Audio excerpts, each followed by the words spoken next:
अस्सलाम वालेकुम, welcome to my channel book of recipes. कैसे हैं आप सब? होपफुली अब सब ठीक होंगे। आज मेरे किचन में बन रहे हैं जी आलू की सब्ज़ी, और इसको हम बनाना स्टार्ट करते हैं। मैं आपको साथ साथ बताती हूँ कि इसको हम कैसे बनाएंगे। तो चूल्हे से इसको स्टार्ट करते हैं और साथ बिस्मिल्लाहिर्रहमानिर्रहीम पढ़ लेते हैं। बिस्मिल्लाहिर्रहमानिर्रहीम।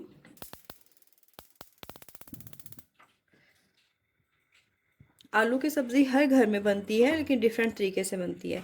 आज हम मेरे तरीके से बनाएंगे तो आप इसको ज़रूर बार बार ट्राई करेंगे। सबसे पहले हम कढ़ाई में डाल देंगे ऑयल। एज़ यूजुअल सरसों का ऑयल है, आधा कप मैंने इसमें डाल दिया है। इसके गर्म होने का वेट करेंगे। जो ही गर्म होता है फिर हम नेक्स्ट इंग्रेडिएंट्स इसमें ऐड करते हैं। ऑयल जब आपका हल्का गर्म हो जाए, क्योंकि सरसों के ऑयल को थोड़ा गर्म करना ज़रूरी होता है। अगर आप गर्म किए बगैर इसमें सब कुछ डाल देंगे तो मे भी इसकी स्मेल ना जाए, लेकिन थोड़ा सा अगर गर्म करेंगे तो उसके साथ साथ जब ये मसाले के साथ पकता है तो आपकी मतलब खाने में बिल्कुल भी इसकी स्मेल नहीं आती। जब देखें इसमें बबल स्टार्ट हो गए हैं, सबसे पहले हम इसमें डाल देंगे ज़ीरा 1 टेबल स्पून। थोड़ा सा इसको मिक्स करने के बाद इसमें जाएगा अदरक। अदरक है मेरे पास 1 टीस्पून, ये डाल देंगे।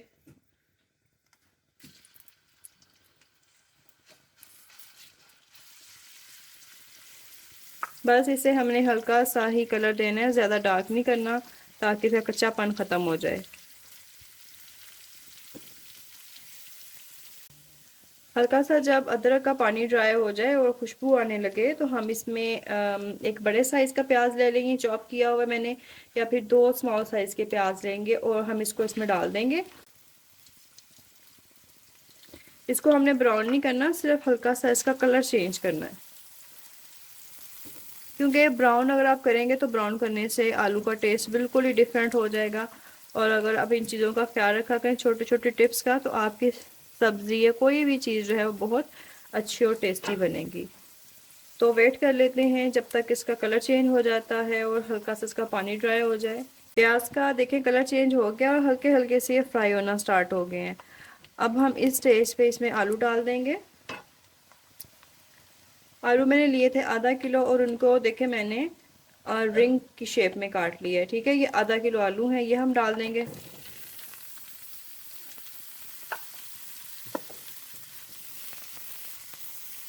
अच्छी तरह से इसको मिक्स कर लेंगे। आपको अब नज़र आ रहा होगा कि प्याज का देखें कलर बिल्कुल हमने डार्क नहीं किया, सिर्फ हल्का सा पानी ड्राई किया है इसका। अभी इसका लाइट ब्राउन कलर भी नहीं हुआ।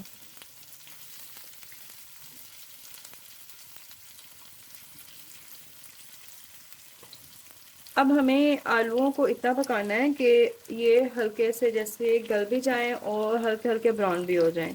ठीक है, तो साथ इसमें डाल देंगे नमक। नमक मैंने लिया है ½ टेबल स्पून। नमक के साथ हम इसको फ्राई करेंगे और अच्छी तरह से इसको फ्राई कर लेंगे।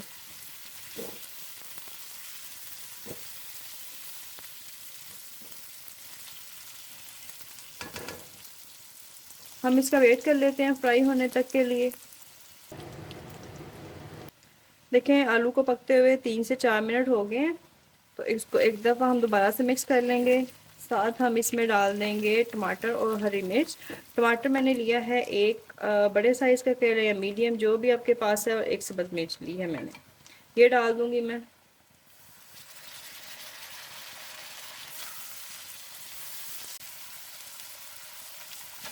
अब हमने टमाटर के पानी को खुश्क कर लेना है।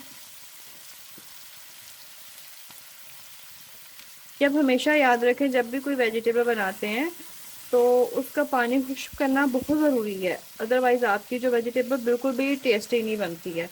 तो ये मेक श्योर कर लिया करें कि जो जो चीज़ आप डाल देना है साथ साथ उसका पानी जो है वो खुश्क होता जाए। अब जैसे कि प्याज भी अच्छे से हो गए हैं, अदरक भी हो गया, आलू भी हो गए, और टमाटर हम डाल के इसमें अच्छी तरह से अब इसको पका लेंगे।